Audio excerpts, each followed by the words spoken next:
in Davenport, yeah. Well, that was only 6 and 7 years after I I know was it, born. but I can't feature Jim. I don't know where he was when you were born.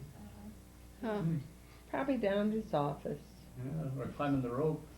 Oh yeah, what Could have about the, been. what's this rope? Climbing the rope. What was, Rob, you were going to ask something about the rope. Oh, well, he just, at his fraternity house, ATO, University of Chicago, which was right on the line from my getting out of my class going back to where I lived.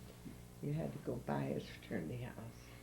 And I remember one day he walked very fast in back of me as I was leaving my Cobb Hall.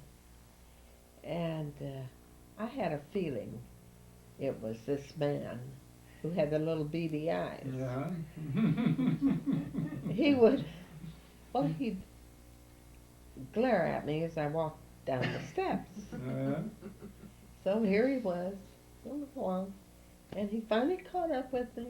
I probably slowed down my pace too, to see what he wanted. And he said, "Oh, what a line," he said. "Aren't you a relative of thus and so from St. Louis?" He said, "I knew a girl in St. Louis that looked so much like you." No, no, I'm not. And he said, he kept walking with me, and he said, "Do you mind if I walk you home?" I said, "Yes, I do. You don't need to walk me home. I know the way. Thank you." And so then he went to his fraternity house, and there I learned that he had a big rope dangling from the roof out his window, probably, the room that was assigned him, and he'd go up that rope to the roof to sun and lie out there. Well, that's fine, you know, anyone that wants to do strange things like that. So then once in Oak Park, we lived in a darling place, small, but it was, Di was a baby, and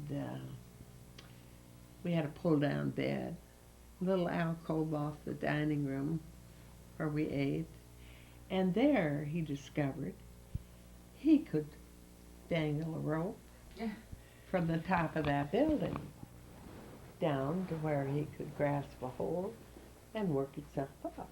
So every Saturday he'd come home and he'd expect me to have his lunch all fixed. I don't know about his drinks. It was very important that I think fresh orange juice or something in a thermos. He always took up a thermos because it'd get hot. And up he'd go with thermos and his sandwich, and he'd work himself up to that roof. And I wouldn't see him again till it was time. He wanted to come down, of course. But once we were at the Elworth, and there was really a terrible thunderstorm, lightning and everything coming, and Jim hadn't covered up his bed up on the roof. He had made sort of a cot, you know, and a tarpaulin that went over it and fastened it under so that when it did rain, it all wouldn't get damp. And he considered, oh, he was really upset. He knew he was going to find that almost swimming. I don't know what he did. I think he just let it get wet and dry out. He likes sunning himself? Is that what he was up there? Yeah, he was much into health. He, what else did he do? He walked dogs. One time we had a pair of dogs and we got out at Orphans of the Storm, where you pay a minimum amount. Two darling dogs. What kind were they? A Welsh Terrier and a Cairn Terrier. Little black one. And then the Welsh Terrier looked like a miniature Airedale. And Jim got a double leash so he could walk the dogs, and a walking stick. so he could look like, oh, I don't know, an English somebody walking his dogs. And every night he'd come home on the IC, and you want to hear this? Yeah, sure. You want? Yeah, I want to hear it. He'd come in and go right to the refrigerator and get out ice cubes and pack washcloth or small towel and put these ice cubes in and pack him all around his face and hold it for some time. And he'd get furious with me because I wouldn't do it. And he'd say, you just wait. When we get older, you're going to look, he didn't say a witch, but I think he meant that. You're going to be all frizzled up, and I'll look fresh and strong. And he did that night after night. Then I had to have Dianna fed in her high chair at the dining room table, put in her bassinet, or bed, in the bedroom, so that when he came home, she would interfere. He would do his facial thing. Well, then he'd go and rest for half an hour. Then dinner was to be ready. And then after dinner, it was always taking a walk with the dogs through the park. We were at Jackson Park, which we both loved. Jackson Park, the dogs, and the walking stick. The walking stick. And that got monotonous to me. Very monotonous.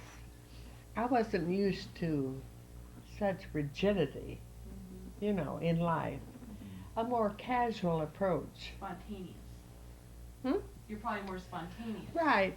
This Louise Selman that I had lived with, and Di even knew her daughter Janet, who's now a very high-powered psychologist from Radcliffe College. Anyway, Louise and her husband, whom I had introduced her to, Bob Selman, they lived further down south, and Louise called for dinner. Of course, I'd ask Jim, can we go to Louise and Bob's for dinner? Yes, we can go to their dinner. So on the way down on a streetcar, he took out a little piece of paper out of his pocket to see it coming out, and he'd say, now you see these 4 items on my piece of paper? I'm going to touch on every item through the evening that we're there.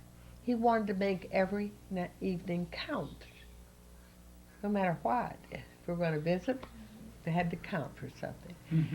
So I wasn't paying attention if he was picking out all these things, but going home on the streetcar, he got the little thing out and showed me and ticked them off. See, I talked about that, I talked about that, I talked about that, and I talked about that. He'd hit them all. I probably said, oh, great. But he had an argumentative mind. Lots of times at dinner, he would just make me real mad. And he'd say, what are you getting mad for? This is just food for thought.